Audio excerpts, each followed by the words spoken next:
So last meeting, we started discussing yung idea na ang isang particle na spin 1/2 ay subjected to a magnetic field.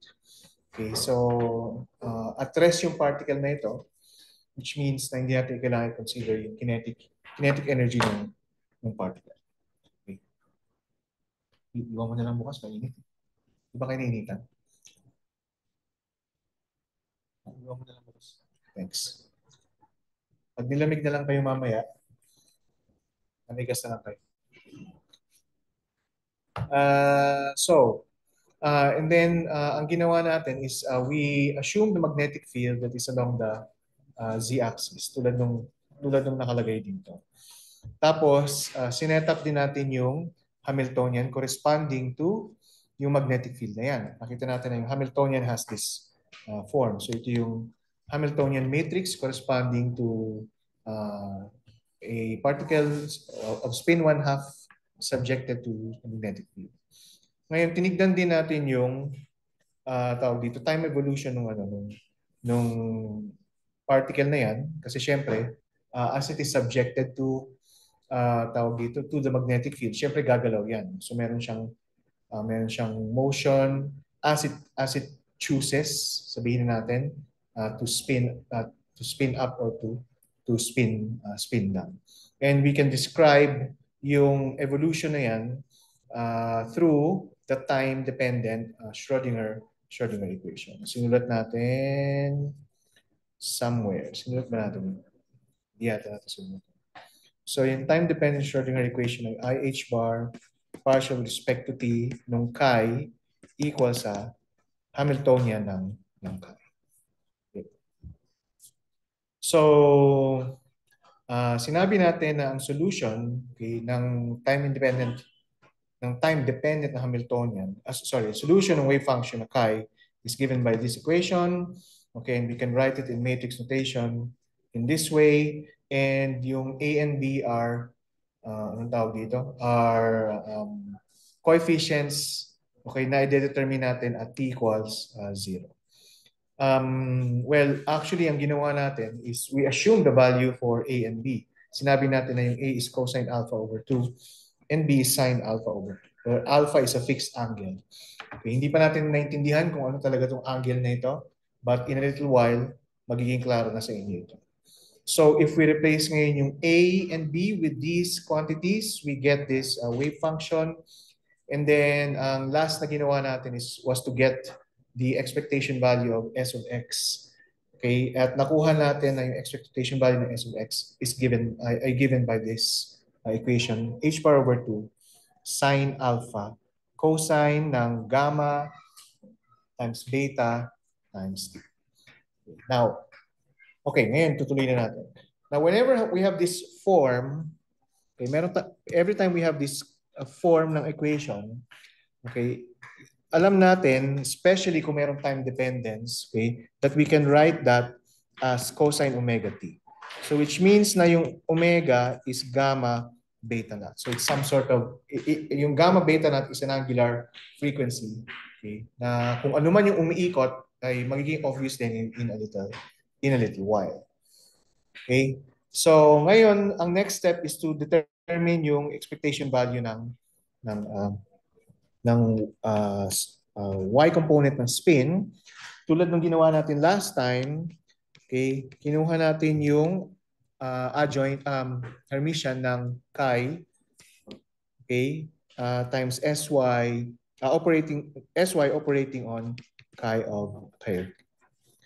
Okay, and siguro to refresh yung memory ninyo, okay, yung chi ay given by this equation, cosine alpha over 2 cosine alpha over 2 exponential I gamma beta not t over 2, then sine alpha over 2 exponential negative I gamma beta t over 2.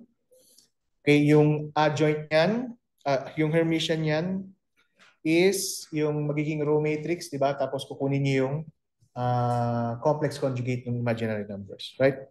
So, ito ngayon magiging h bar over 2 tapos cosine alpha over 2 exponential ng negative I gamma beta naught t over 2. Tama ba? Cosine alpha over 2 exponential I gamma beta naught t over 2. Tapos sine alpha over 2. Okay, tapos sine alpha over 2 exponential I gamma beta naught t over. So yan yung chi dagger. Chi of t dagger. Tapos yung sy ay h bar over 2. Ano nga ang sy? Sy. So ang sy is h bar over 2, 0, negative I, 0. So h bar over 2 and then 0, negative I, 0. Tapos, i-multiply pa natin yan dun sa chi t. So yan ay cosine alpha over 2 exponential I gamma beta naught t over 2 and then sine alpha over 2 exponential negative I gamma beta naught t over 2. Okay, h bar over 2.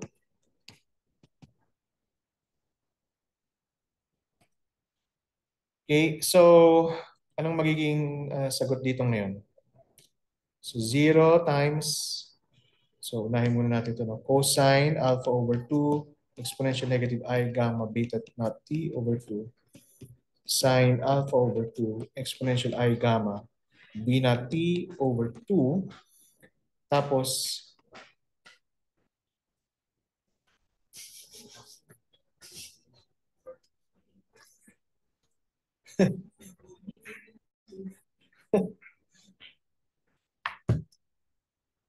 okay, going back. So, negative I, di ba, negative I sine alpha over 2 exponential negative I gamma beta naught t over 2. Tapos, I cosine alpha over 2 exponential I, anong ginawa ko?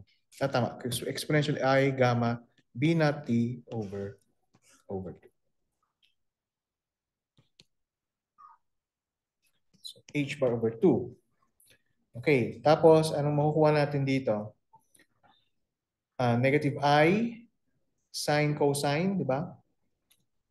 So, sine alpha over 2, cosine alpha over 2, tapos may negative I, and then may, anong binumultiply ko? Ito at saka ito.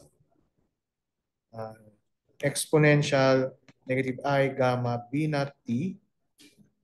Okay, tapos plus, ito naman multiply ko ito at saka ito. I sine, so sine alpha over 2, cosine alpha over 2, and then may I, and then exponential ng I gamma beta naught t. Okay.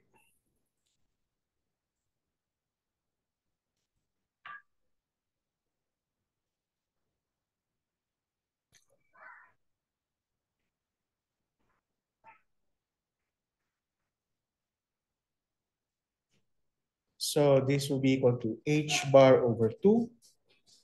Tapos factor out natin yung sine alpha over 2, cosine alpha over 2. And then ang matitira ay exponential I gamma beta naught t minus exponential negative I gamma beta naught t. And then may I in both cases.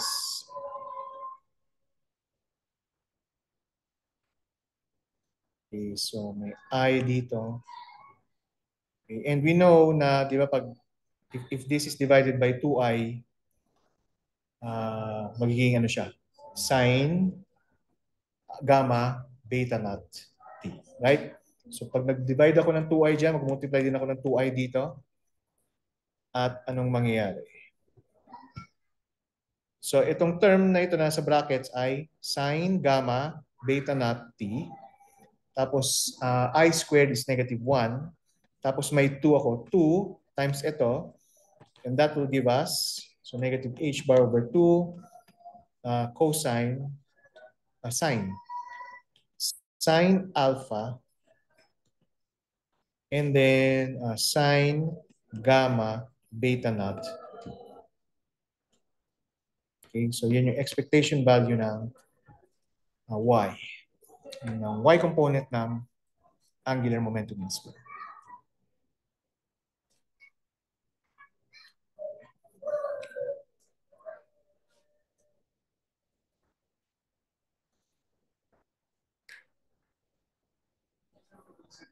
Ano yan?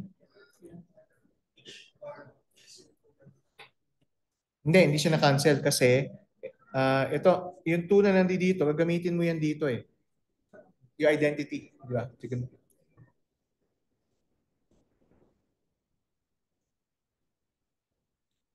Okay na? Then finally, yung expectation value ng SZ. Okay, and expectation value ng SZ is chi d dagger SZ and chi of. So, ito ngayon ay magiging equal sa cosine alpha over 2 exponential negative I gamma beta naught t over 2 sine alpha over 2 exponential I gamma beta naught t over 2. Okay, tapos ano ang SZ? H bar over 2 times 1, 0, 0, SZ 0, 1, 1, 0, 0, 1, 1, 0. 0, 1, 1, 0. Okay. Tapos, multiplied by um,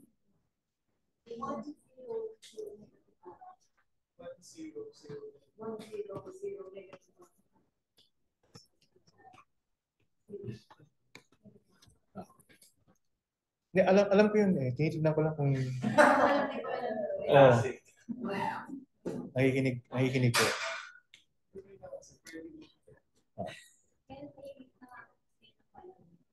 Yun. Nice. Okay. Salamat sa confidence sa akin. Okay, so cosine alpha over 2 exponential negative positive I gamma beta naught t over 2 and then sine alpha over 2 exponential negative I gamma beta naught t over 2. Okay ba? Klaro ba? Alam niyo na ang feeling namin na pag tinatry nyo ipitin lahat ng mga sagot nyo sa isang maliit na space, no? Ha? Pag nag-exam kayo, lahat ng 3 questions ipitin nyo sa 1/4 sheet of paper. So, ipaliitan ng letters. Okay. So, anong gagawin nitong unang, so multiplication nito will give us h bar over 2 and then cosine alpha over 2 exponential negative I gamma beta naught t over 2 sine gamma over 2 exponential I gamma beta naught t over 2 tapos cosine alpha over 2 exponential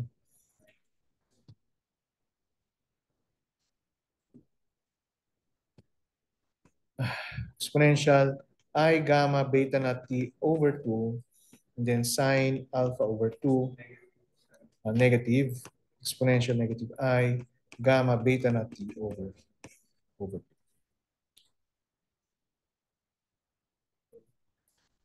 Okay. So, h bar over 2. Multiply natin yung first two terms. cosine squared alpha over 2. Okay, tapos mag-equal sa 1, di ba? Right?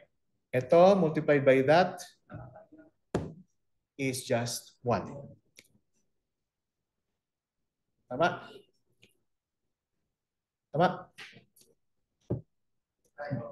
Then yung second term, may negative sign tayo dyan. Sine squared alpha over 2. Tapos, ito, mag-equal lang sa.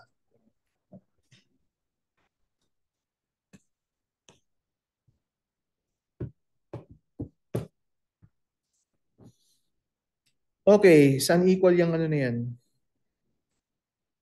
Yung term na nasa parenthesis. Anong identity siya?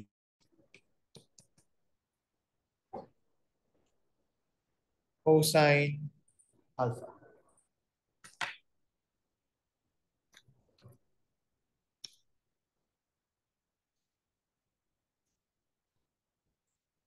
Okay?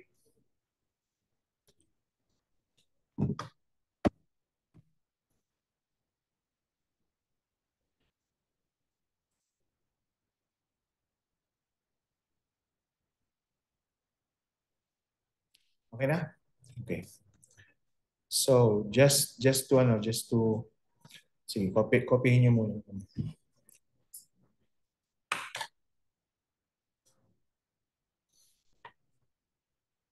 Okay na? Okay. So, i-rewrite ko ngayon lahat ng mga lahat ng mga expectation values na dito sa isang.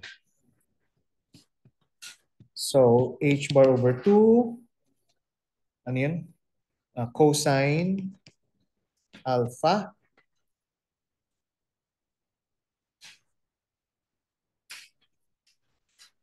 Sine alpha pala. Sine alpha, cosine gamma beta na. Sine alpha, cosine gamma beta na t.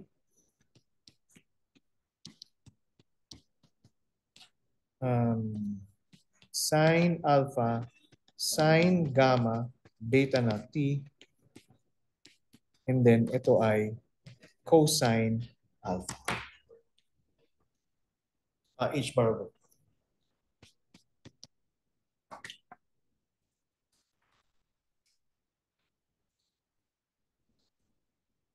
Okay. Now, anong sinasabi nito? Of course, sabi natin kanina yung alpha is some angle. Diba? Isang angle na kailangan nating intindihin kung ano. Okay. Okay. So, hindi ko nalagay yung figure dito. Pero kung dala niyo yung textbooks niyo, you go to page 162 sa book, or pag tinype niyo yung page number, it's 176.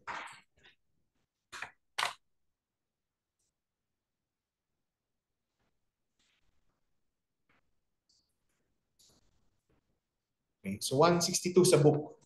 Page 162 yung book. Book page.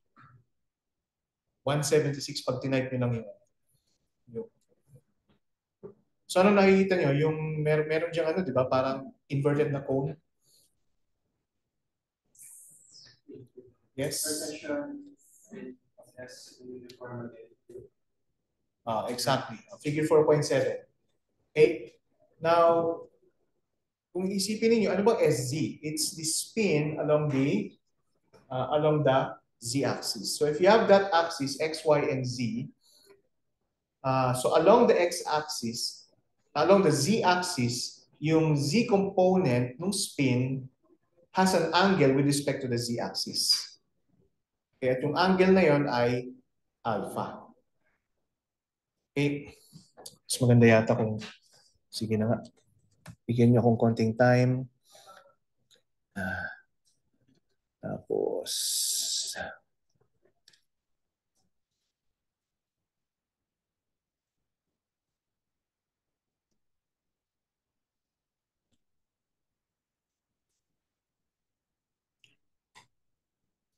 okay, tapos,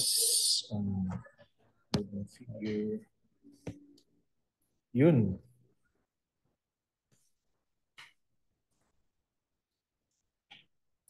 Okay, so ganyan ang nangyayari.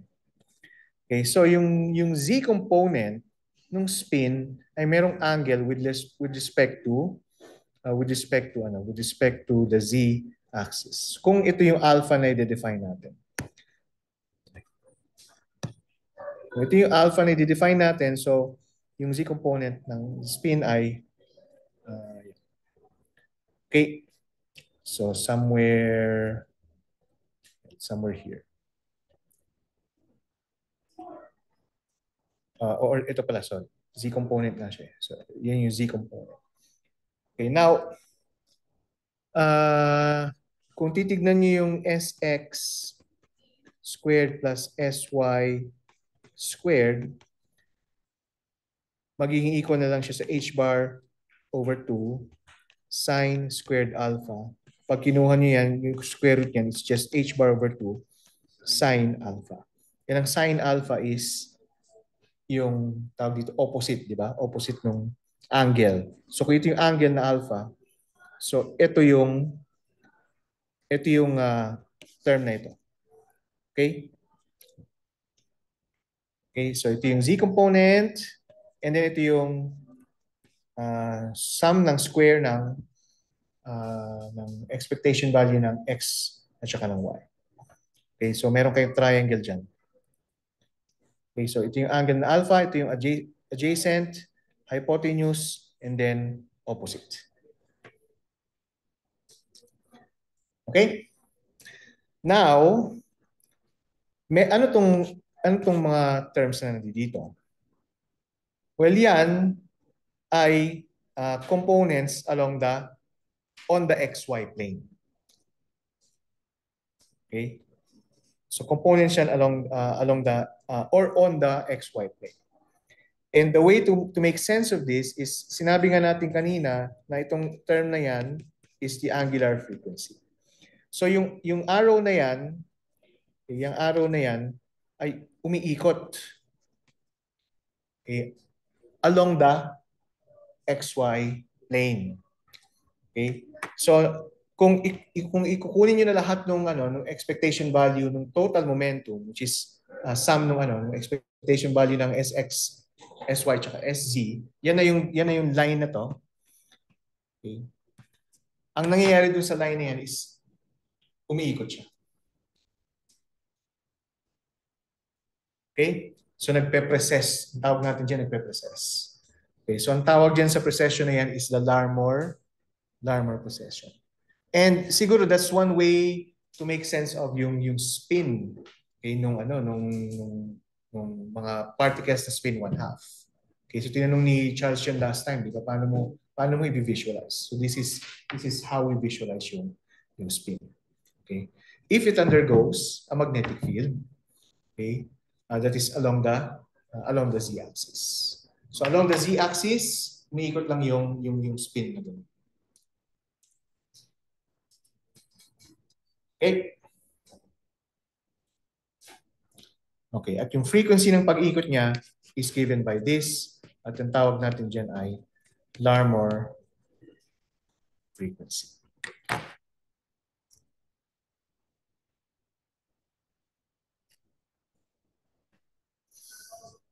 Okay, so now that we know yung now that we have some sort of picture kung anong nangyayari sa isang particle na may spin 1/2, okay, i-subject natin ngayon siya or nakasubject na siya sa magnetic field, diba?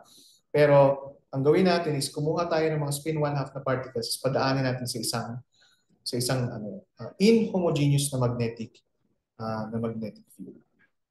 Okay, this time we're going to use a magnetic field that has this expression. Okay, so B XYZ is equal to negative alpha XI hat plus beta naught plus alpha Z K hat. Now, yung alpha na yan, it's just unfortunate na gumamit din siya ng alpha. Has nothing to do with yung angle na alpha. Yeah, oh. Okay, so it's just a number. Okay, and of course, ang talagang importante lang naman dito, nakita natin doon sa previous na ano, 'di ba, na discussion. Ang importante lang naman is yung Z component nung magnetic field. Okay? Pero bakit tayo naglagay ng X component? Well, meron kasing condition sa ano, 'di ba, electromagnetic field na dapat yung divergence ng B ay equal sa zero. And kung Z component lang ilalagay natin dyan, hindi niya masasatisfy itong condition na ito. Right? So kailangan lang natin maglagay ng some sort of term dun sa x-axis para lang masatisfy na yung condition niya. Kasi magka-cancel siya with this. Okay? So yun yung mangyayari. At ang matitira din yung B. Okay? So, anong klaseng atom ang pwede natin gamitin dyan? So, sinabi natin, actually, sinabi ko na yung last time na pwede tayong gumamit ng atoms na may isang electron sa labas, tulad ng silver. Kasi lahat ng mga electrons, okay, will add, lahat ng mga internal electrons at protons yung spins nila ay magka-cancel lang sa isa't isa. At ang matitira lang ay yung spin na one-half na nasa pinaka labas na, sa outermost na shell. Okay. Now, itong setup na ito, ang gumawa nito ay si Stern Gerlach. Okay. So, yun yung nabanggit ko na rin last time. Dalawang scientist ito. Si Stern yung una actually yung gumawa or nag-conceive, and then si Gerlach yung gumawa, nag-implement.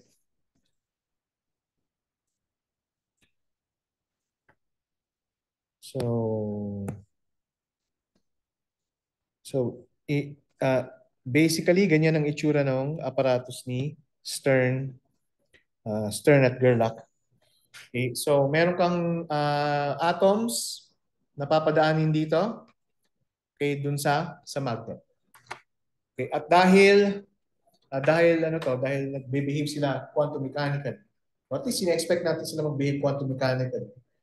Ang mangyayari dyan is pagdaan niya sa magnet, mamimili siya kung spin up siya o spin down. Okay? Pero bakit spin up or spin down lang? Paano nangyari sa mga X and Y components? Okay. Well, kung mapapansin nyo, di ba umiikot naman yung X and Y components. Right? And yung pag-ikot niya ay sobrang bilis.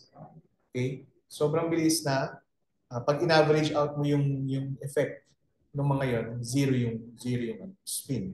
Zero yung effect ng X and Y components. So, ang matitira lang talaga is yung Z components. Okay? Parang ano lang yan, parang sa ano, sa 173. Pag meron kayong AC signal na mataas na frequency, di ba? Essentially DC signal na lang siya.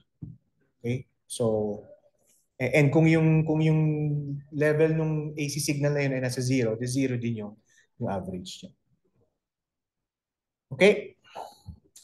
Now, syempre, yung magnetic field na yan, mag-exert yan ng force dun sa particle. Right? Anong klaseng force yung i-exert niya?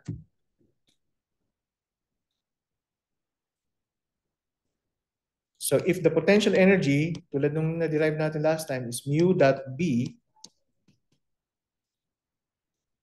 okay, so ano ngayon yung force na in-exert ng particle na ito?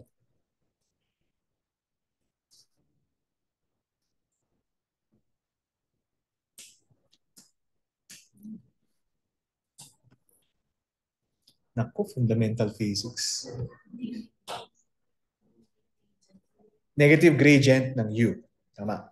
Pero may negative sign ka doon, so gradient ng mu dot. Okay? Yan yung force na in-exert sa kanya. Okay. And yung U, if you recall, ay proportional sa spin. Okay? Na ang proportionality constant ay yung gamma, yung gyromagnetic ratio. Now, yung spin, dalawa lang yung possible states, up and down. Okay. Dito nahihiwala yung classical physics sa quantum physics. Kasi classically, okay, pag tawag dito, classically you expect na all possible states, all possible spins ay allowed. Pero sa quantum physics, dalawa lang yung pag spin one half, dalawang possible yung states. Dalawang possible states lang yung ina-allow. Okay? So, anong mangyayari dito sa ano na to, sa particle na ito? Sinulat na natin yung time evolution na wave function last time. Okay, at ganito natin siya sinulat. So, yan, sa pinakataas. Okay, chi of t, a, chi plus exponential negative e plus t over h bar. Okay, plus yung. So, yung expression na yan, okay, ay expression for the particles na nag-undergo ng magnetic field. At tinitingnan lang natin yung evolution niya within that region na merong magnetic field. Okay. So, excuse.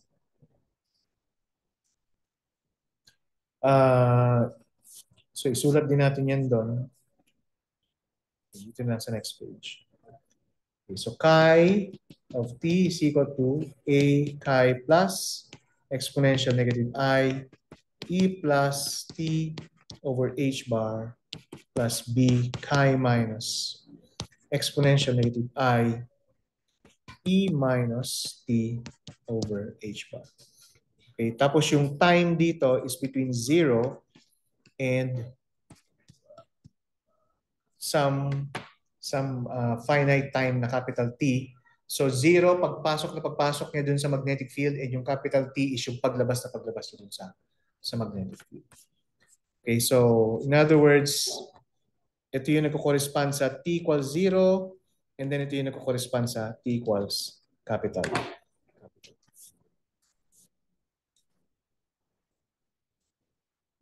Okay. Now, ano yung eigenvalues dito?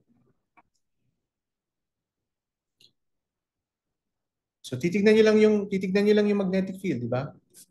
Dito nung last time ito. Ano yung eigenvalues? Ano yung E plus tsaka E minus? Paano natin kinuha yung E plus tsaka E minus? Dito. Tinig natin dun sa Hamiltonian. Sinabi natin na yung Hamiltonian has the same eigenvalues as the Z component of the angular momentum. Right? So, ang Z component ng angular momentum ay h bar over 2 plus or minus h bar over 2. Pero meron ka kasi nitong coefficients. Okay, kaya nadagdagan ng coefficients dito. Yun yung E plus E minus yung ngayon. Okay. If ito yung magnetic field nyo. Pero nabago yung magnetic field, di ba? Ang magnetic field na kinoconsider natin ngayon ay ito na.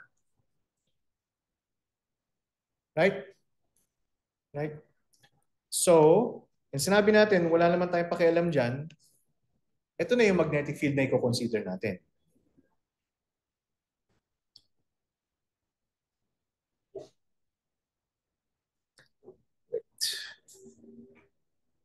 Tama.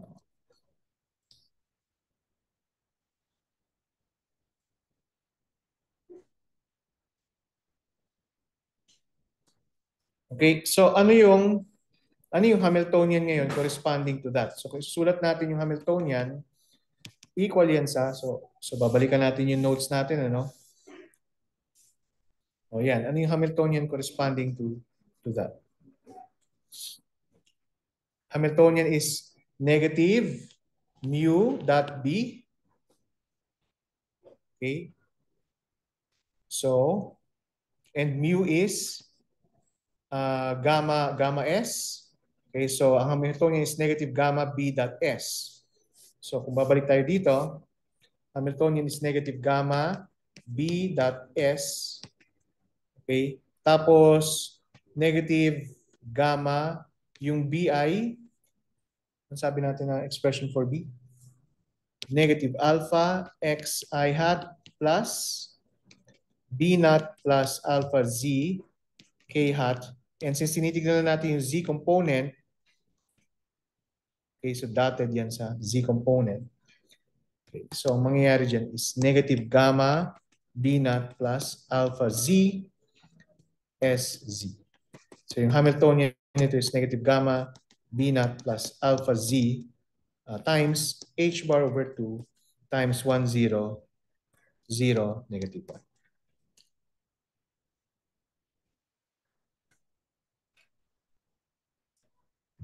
Okay. Tapos ang eigenvalues nito ay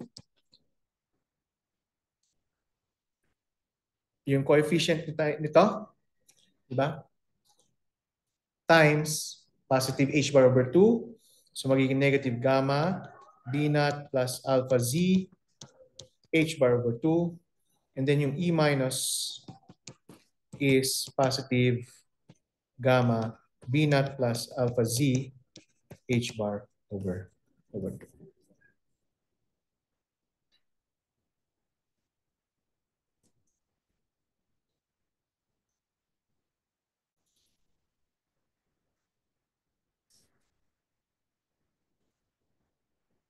Okay, nakasunod ba?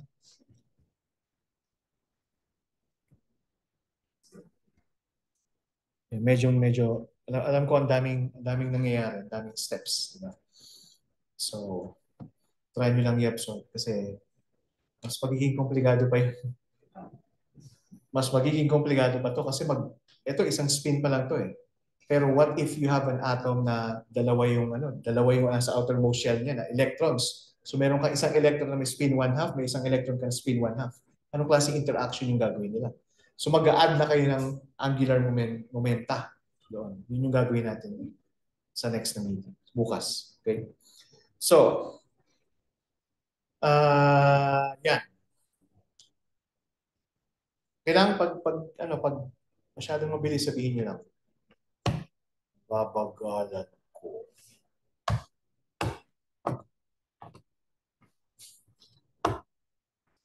Okay lang yan. Sige na, minsan ka lang tumawa sa jokes ko eh. So, ilabas mo na.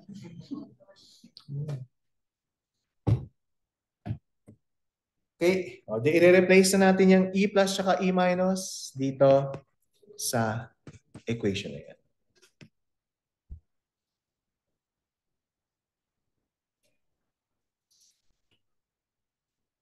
Okay, so chi of t will be, oops,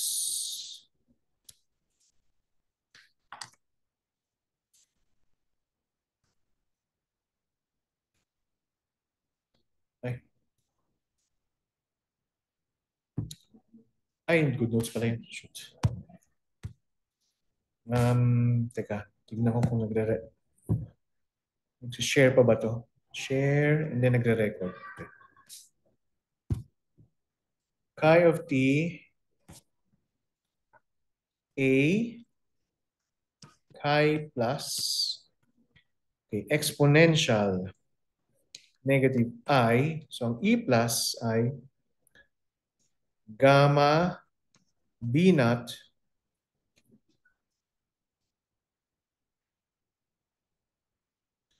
um,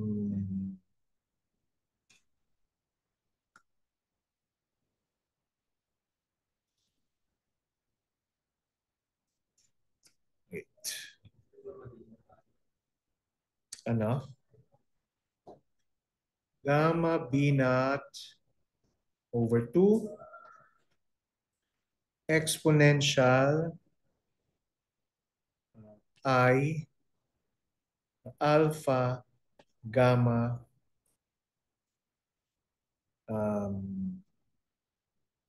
T over 2 times Z.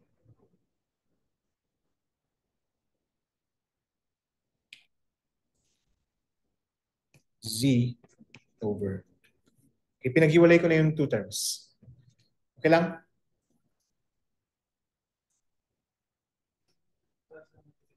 Ha?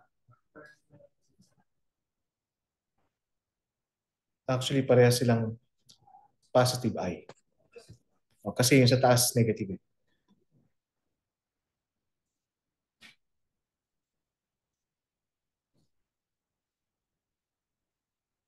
I, gamma, may T pa pala dito. May T dito.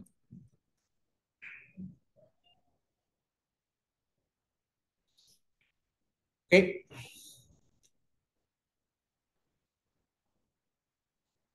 And then plus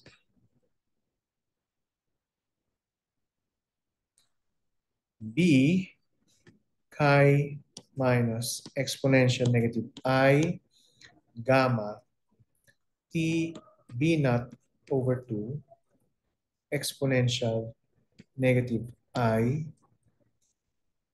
gamma alpha T over 2 times TZ over 2.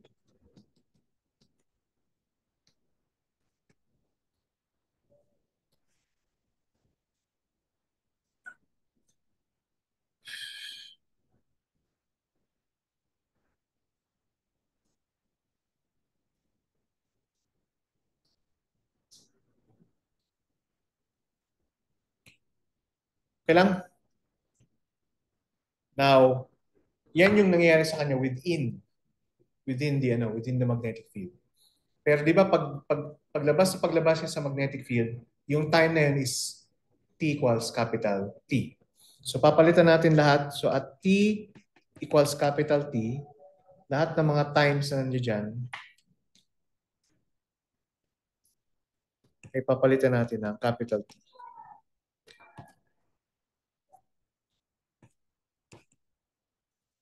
Yep.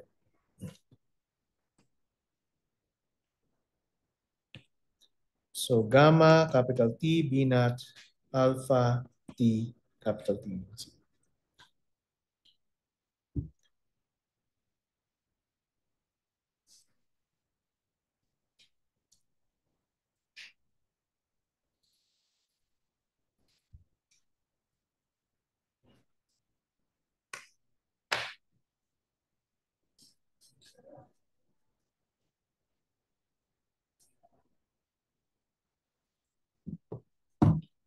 Okay, now ito, yan, can be compared with equation 3.131.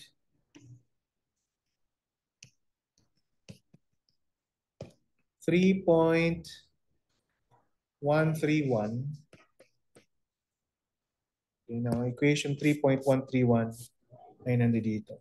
EPX equals 1 over the square root ng 2 pi. EPX equal to 1 over square root ng 2 pi h bar exponential I px over h. Exponential I px over h. So if you compare that, okay, if you compare this, well, specifically yung exponential, okay, pero dito z yung z siya, hindi siya t. Makikita nyo na, hindi siya x, sorry. Makikita nyo na yung momentum, okay, ay equals sa alpha gamma t h bar over. So merong momentum yung spin, okay? Paglabas niya dun sa sa sa magnetic field. Okay? At yun yung magdadala sa kanya dun sa screen.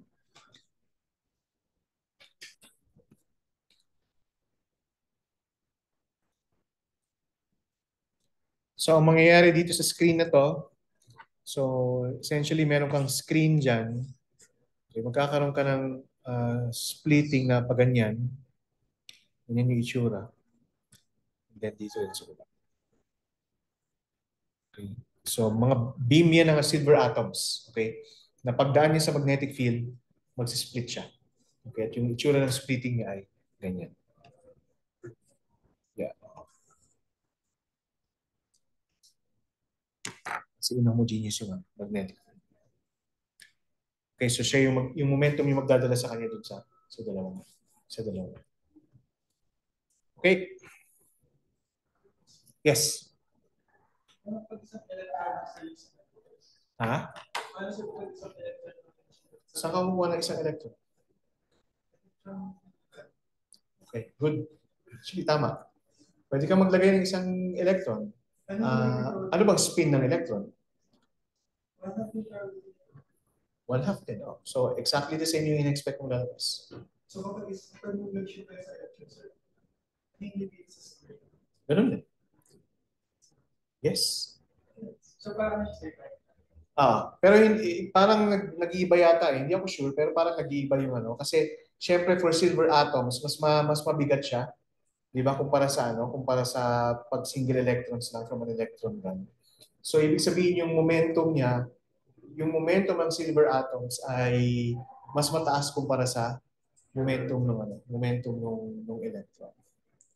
Okay. So, hindi ko alam kung gaano kalaki ngayon yung splitting pagdating sa electron. Kung mas maliit siya or mas malayo siya kumpara sa. Pero being na mas mataas kayo yung momentum, most probably mas maliit yung sa electrons.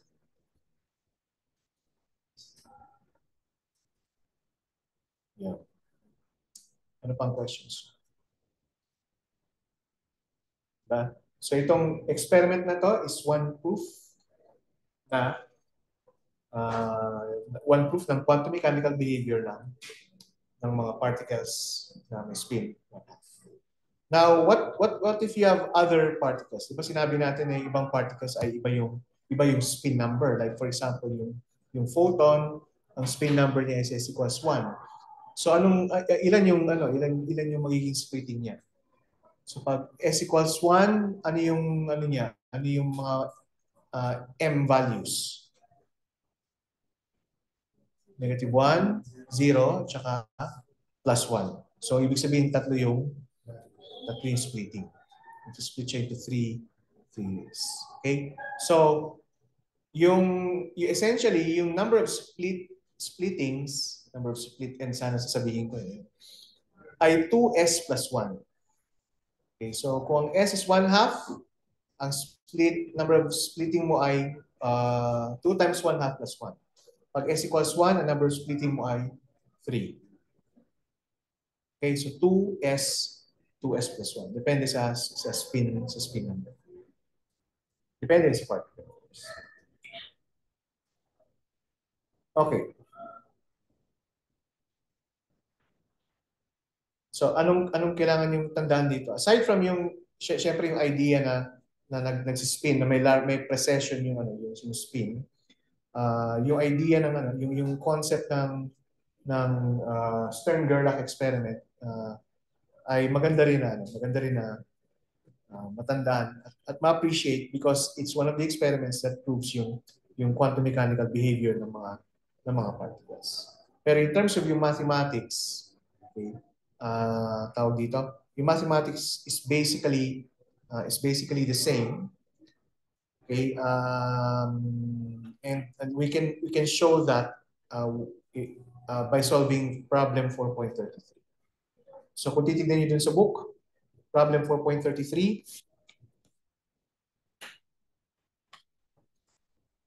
okay, so anong tinatanong diyan? Sige na nga, mag-screenshot na ako. Sabihin niyo,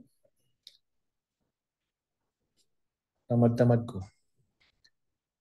Actually, tamad naman talaga ako pero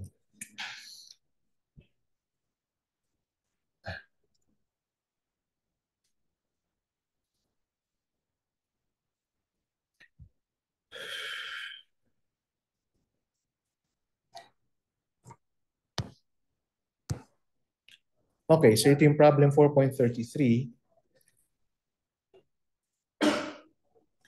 So in this example, okay, if you measure the component of the spin angular momentum along the x direction at time t, okay, what is the probability that you would get h bar over h bar over? Okay. Given naman na yung yung wave function na chi, di ba? Yun lang. Ano yung ang tawag dito? Ano yung probability that you would get h bar over 2 kung ang mini-measure ninyo ay yung tawag dito? X component ng spin. So, paano nga isulat yun in equation form? So, letter A, syempre, chi, di ba? Chi ang wave function na tinetest niyo. O na meron kayo. Or na merong possible states yung chi. Okay.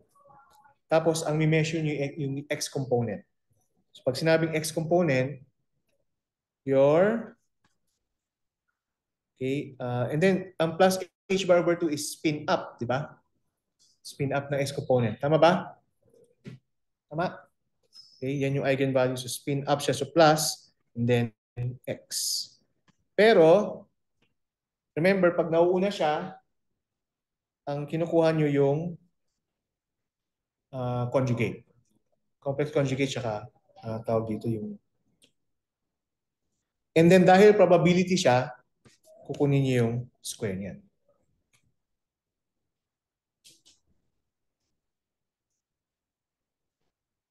Okay?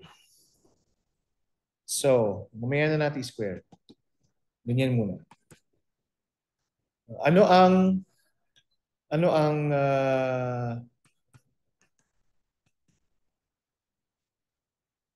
tawag dito?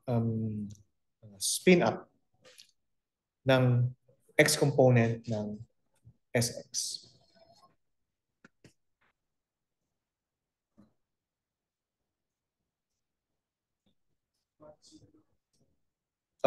Yes. 1-0 ba? Hindi 1-0. X X. Sx. Dinerive actually natin to last time. Di ba? Nag-start tayo from yung Sx na matrix, tapos diniagonalize natin yon para makuha yung eigenspinors niya. So basically, yun yung tinatanong ko. Ano yung eigenspinor corresponding to the spin up state ng x component ng angular momentum.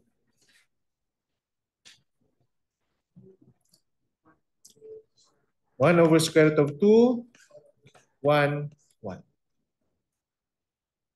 Okay? So, 1 over square root of 2, dahil complex conjugate, dahil kukunin natin yung transpose niya, dahil magiging 1, 1 siya. And then yung chi is just cosine alpha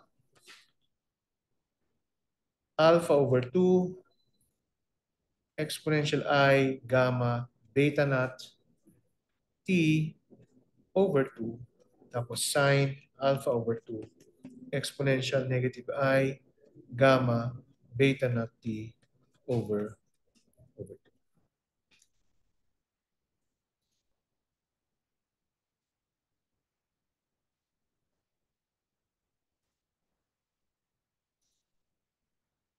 So, anong sagot dito?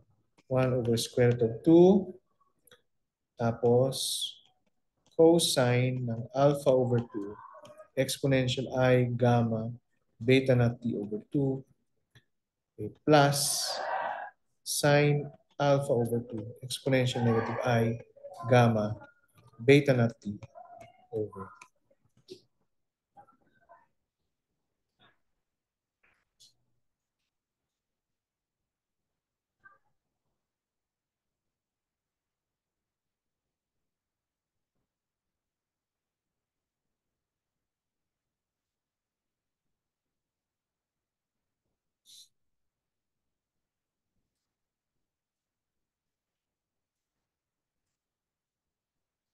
Okay, then probability, di ba? So kukunin natin yung square niyan. So chi plus x dagger chi square. And hindi ito basta-basta kahit ng square, di ba? Kasi yung first kukunin niyo yung complex conjugate, then multiply niyo dun sa original. So magiging 1/2 na ito multiplied by cosine alpha over 2, tas complex conjugate niyan, negative I gamma b naught t over 2 plus sine alpha over 2 exponential plus I gamma b naught t over 2 times cosine alpha over 2 exponential I gamma b naught t over 2 plus sine alpha over 2 exponential negative I gamma b naught t over 2.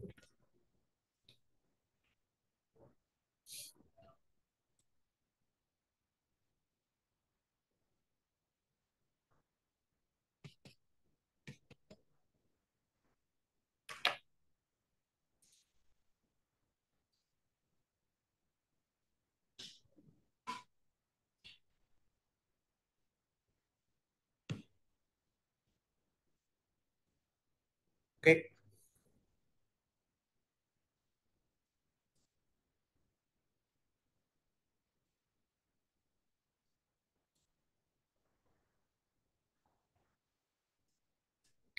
Okay na? Napansin ko lang na itong grupo na to, nagdo-notes eh, tas kayo. It's all up here. Ay, ibang school yun. Ay, hindi nyo alam po yung school yun, ano? Ah, Baguio University niyan. It's all up here. Saan yun sa commercial sa TV? Ha? Anong year? Hindi, boto nila yan. UC. UC. Ha? Hindi ano? Ay, oo nga, no? So, anong university yung it's all up here? Ha? SLU ba? Or baka UB? Baka hindi. Hindi, hindi. It's all here eh, kasi puso. Ah, okay. Anyway, baka BGH. It's everywhere. Sa BGH, it's everywhere. Okay, so ito muna ang multiply natin, no? Yan dalawa na yan. So magka-cancel lang yung exponentials, right? At ang matitira ay cosine. Okay. So cosine squared alpha over 2. Okay. Wag muna natin anin yung cross terms. Ito namang dalawa yung i-multiply natin. So matitira dyan ay sine.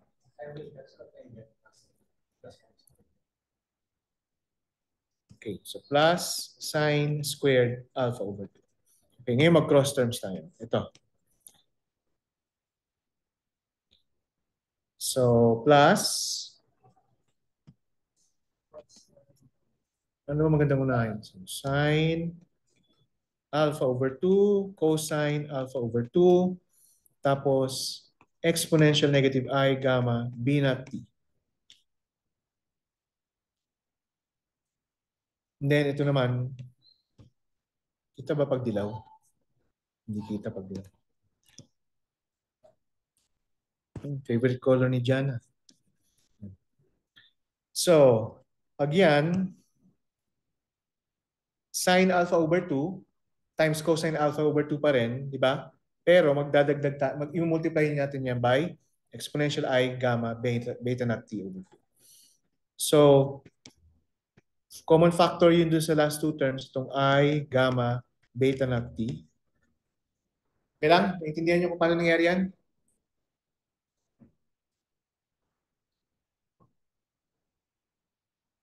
Yes? Okay. So, syempre, yan ay equal sa 2 times cosine gamma beta naught t. Right? Right? Eh, yung 2 na yun, gagamitin natin dito para maging sine alpha. Okay. Tulad nung, parang kanina lang yun. Ano? And then itong first two terms ay equal lang sa 1. So we have 1 plus sine alpha cosine gamma beta naught. Okay, so yan na ngayon yung probability of tawag dito, finding the particle. Okay. Tawag dito, probability na yung spin ng particle ay up. Okay, if we measure the x component of the spin.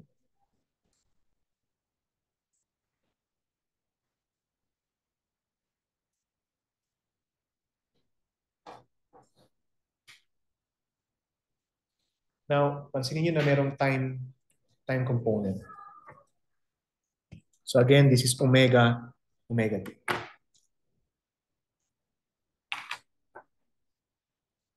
Okay, so anong sinasabi ng time component? Kasi probability yan. So yung probability pala nagbabago. Di ba? Nag-oscillate yung probability. Alam natin na oscillation yun. Right? Pero again, pag in-average natin yan, mawawala yung effect ng glucose.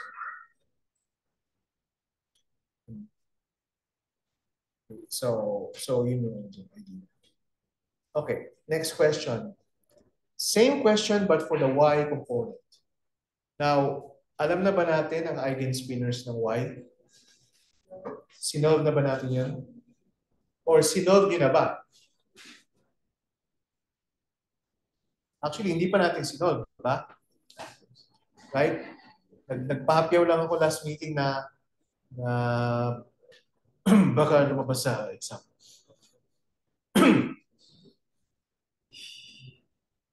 Okay, so skip natin yung letter B. Ito tayo sa letter C. So sa letter C, ang pinapahanap naman yung Z component.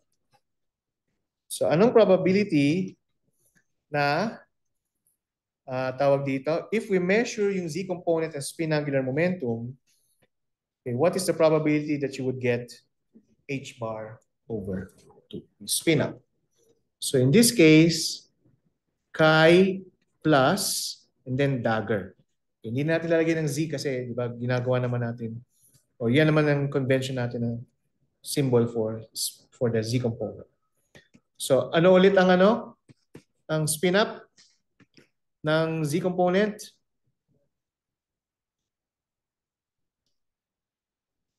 Nahihiya pa talaga si Carlos. 1, 0.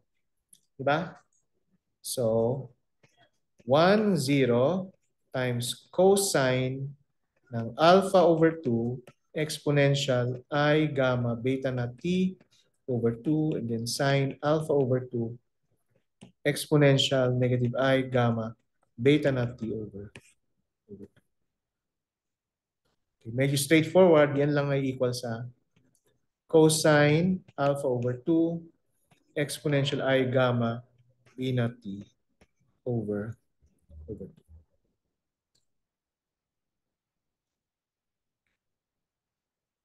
And if we take yung square niyan para makuha yung probability, and then syempre yung exponential, yung imaginary numbers sa exponential will kukunin natin yung complex conjugate, tapos multiply natin yan, di ba, dun sa isa. So matitira, magka-cancel lang yung exponential, so ang matitira ay cosine squared alpha over 2.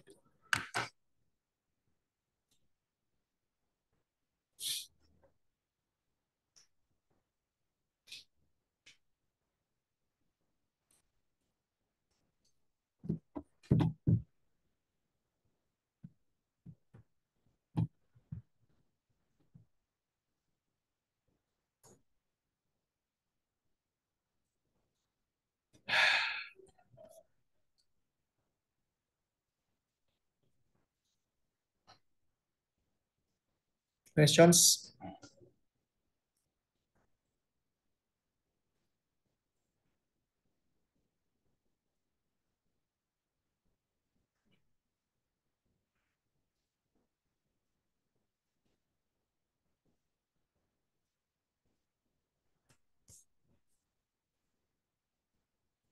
Questions?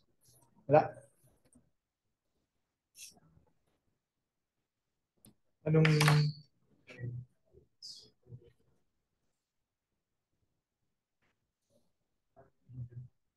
Hmm? Wait, para lang ipagpasa. If it's in terms of probability as a function.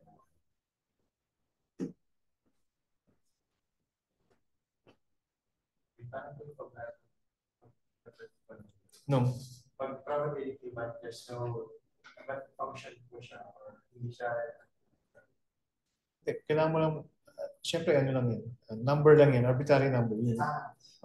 Alpha, yung alpha. Yun lang naman.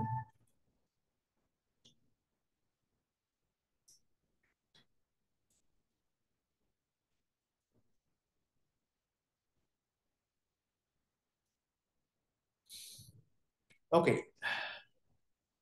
Next problem. Problem 4.34.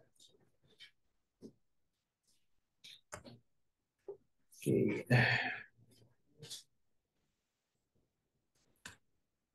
So, sa problem 4.34, essentially,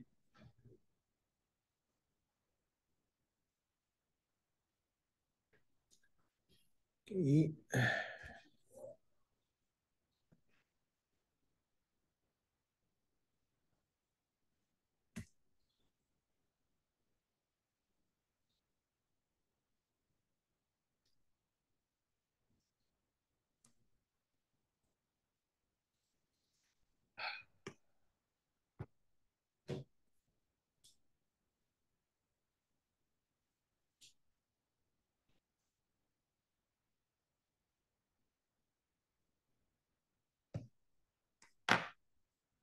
and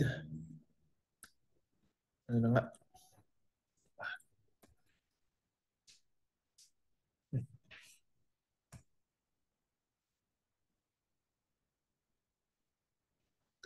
So, may two parts yan.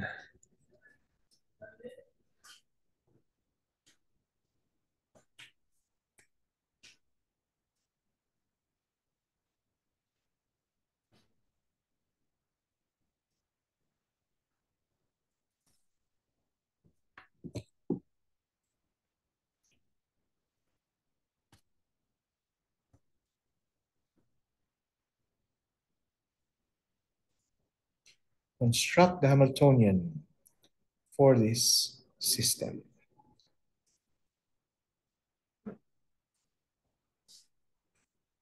Nangyari.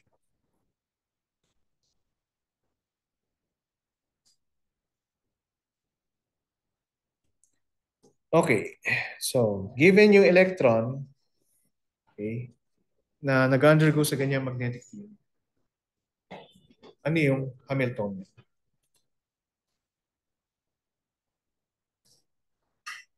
Okay. So, ano expression for the Hamiltonian ulit? Yung starting point nyo, yung Hamiltonian general expression.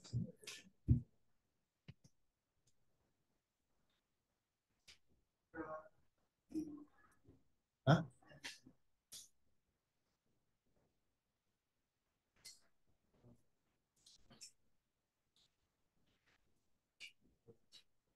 Negative mu dot.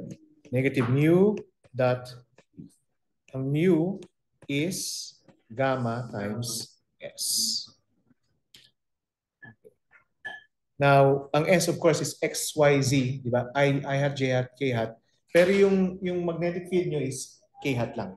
So pag kinuha nyo yung dot product, ang matitira lang is yung SZ. Okay? So, negative, gamma, yung B naught, cosine, omega t, SZ. Right? Or H is equal to negative gamma B naught cosine omega t H bar over 2. H bar over 2 and then 1, 0, 0, negative.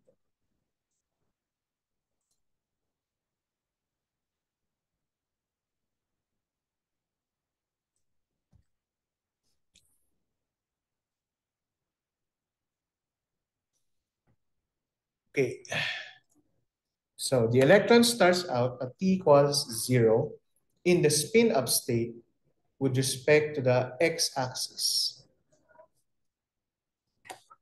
Okay. That is x at t equals 0 is equal to x, yung eigenspinner na corresponding to the spin-up pag mineasure yung x component. So determine x of t at any subsequent time.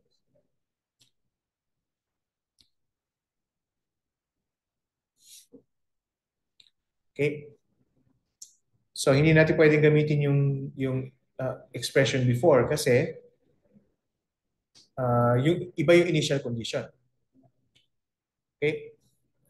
So ang gagawin natin is mag-assume tayo ng form for chi of t. So let's say na alpha of t at saka beta of t. Okay. And at t equals 0, okay, so x of chi of 0 ay equal sa alpha of 0 tsaka beta of 0. Okay, dito natin kukunin yung normalization condition. Sabihin natin na alpha of 0 squared plus beta of 0 squared ay equals to 1. And just to simplify things, pwede natin sabihin na alpha of 0 ay equals to beta of 0, which means na equal to 1 over square root. So yan yung initial condition. Okay, so how do we solve for the time evolution? We use time-dependent Schrodinger equation. So ito yung ating starting point. Chi of t equals to h chi of t. Ay, sorry, a derivative with respect to time. So chi of t dot. So which means na I h bar alpha of t dot beta of t dot equals sa yung Hamiltonian, negative gamma b naught cosine omega t. Kung ko na lang ilalagay h bar over 2, sandali na. H bar over 2 cosine omega t and then 1, 0, 0 negative. Tapos x of t. Ang x of t ay alpha beta. Diba? So, alpha of t tsaka beta of t.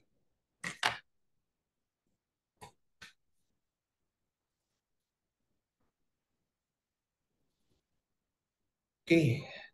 So meron tayong actually, simplify na lang muna natin ito. Negative gamma, b naught, h bar over 2, cosine omega t. Tapos pag multiply natin yung dalawang matrices na yan, alpha of t, beta of t. So now, mas madali i-compare yung dalawa kasi parehong column matrices yung nandoon. And we can see that we now have two first order differential equations, okay, which we can solve for. So yung una involves alpha and yung pangalawa involves beta. So unahin muna natin yung sa alpha. Kinokopy niyo ba? Okay na. Okay na? Sila lang pala tatanungin ko. No? Okay, so ang una is involves alpha. So IH bar alpha dot, okay, ay equal sa negative gamma beta naught H bar over 2 cosine omega t alpha. Tatandaan ko ba lahat yun? Negative gamma beta naught H bar over 2 cosine omega t and then alpha.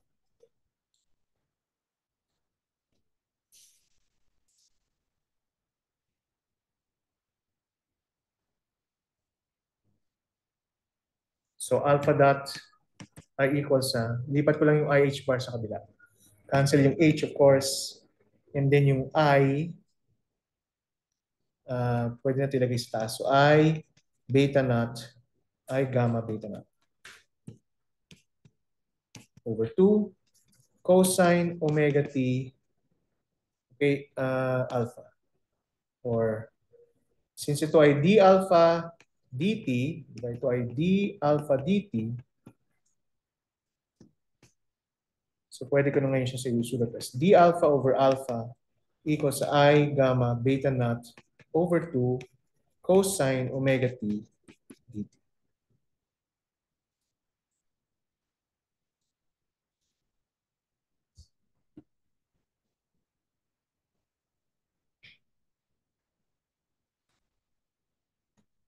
Okay? So, ln ito na ngayon ng alpha. Okay? I gamma beta naught over 2. Tapos, anong derivative niyan? Anong integral niyan? Hindi. Sine, positive. Sine omega over t divided by omega. Okay, and indefinite integral to so constant. Meron naman tayong initial conditions. So, pwede natin i-apply initial conditions.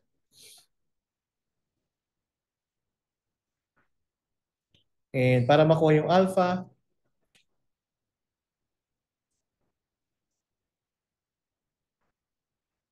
pwede naman natin i-apply yung initial condition. Pwede na, no? So, o mas madali pag alpha yung ano. Mas madali yata pag alpha. So, alpha of t is equal to a exponential I gamma beta naught over 2 times over 2 omega. Ang arte naman ng omega ko. Sine omega t. Okay. Saan galing yung a? Yan yung exponential ng constant. Okay? So, yan yung tawag dito. I-determine natin using the initial conditions. Okay, so at t equals 0, alpha of t equals 0 is equal to a. So, ano mangyayari sa exponential? T equals 0, e to the 0 lang siya. Right? So, 1. At equal to sa 1 over square root. So, yung alpha of t natin is 1 over square root of 2 exponential I gamma beta naught over 2 omega sine omega.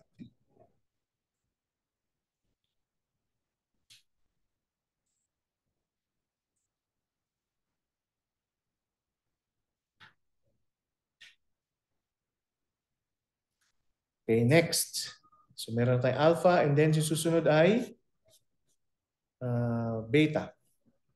So, IH beta dot T. So, IH beta dot T ay equal sa negative gamma B naught tapos negative beta. No? So, positive na yun ngayon. So, positive gamma beta naught H bar over 2 cosine omega T. And then beta. So, ganun din yung mangyayari. Magka-cancel yung H tapos ang beta dot na equal sa d beta dt ay equal sa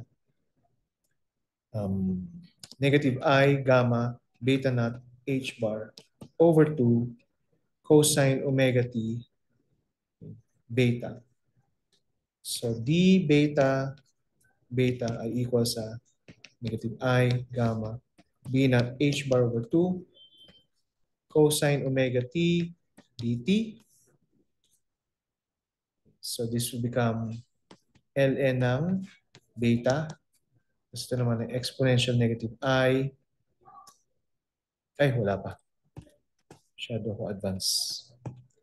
Negative I gamma beta naught h bar over 2 sine omega over t over omega plus some constant.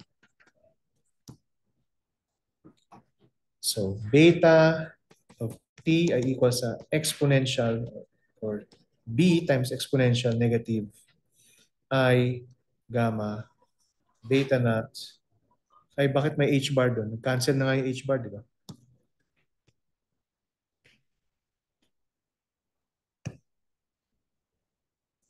Ano yan?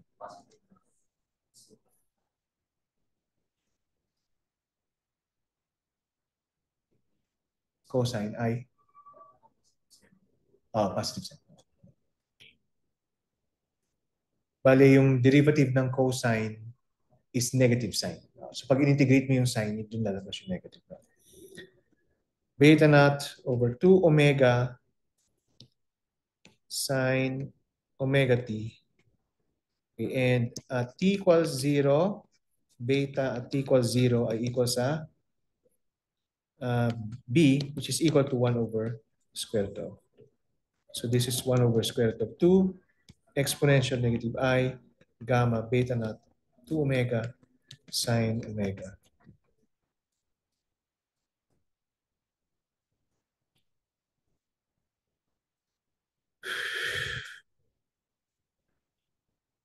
So, ano ngayon yung ating phi of t? So it's alpha of t, beta of t, which are just, saan na yun? 1 over square root of 2 na coefficient. Tapos exponential I gamma beta naught over 2 omega sine omega t. Exponential negative I gamma beta naught over 2 omega sine omega.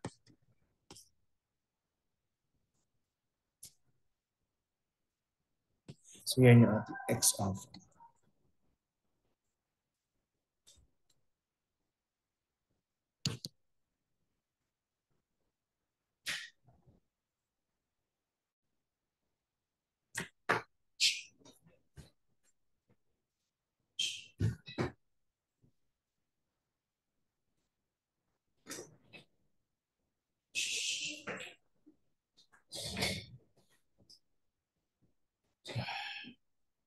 Okay. Ano ang next question? Find the probability of getting negative h bar over 2 if you measure s of x. Bukas na to. Bukas na. No? Kasi hindi rin siya ganito. Mahaba siya konti. But parang yung ginawa lang natin ganito. Then may letter D pa kasi. Okay, so tapusin natin ito bukas, yung problem ito, and then mag-move na tayo sa additional angular momenta. So tomorrow we're going to consider 2 spins at least. Tapos, 3 spins, 4 spins. Okay, titignan natin yung pattern and we'll end up with what are called Chebyshev, ano nga yun? Chebyshev coefficients. Ang galing ng mga pangalan ng mga Chebyshev-Gordon coefficients. Okay. Mali pala. Clebsch-Gordon coefficients. Okay, so which tawag dito? Which is just a table na pag meron kayong ganitong klaseng spin, ganitong klaseng tawag dito, eigenvalues, eigenfunctions yung makukuha. Okay, so kung wala lang tanong, then I'll see you tomorrow at 1 o'clock.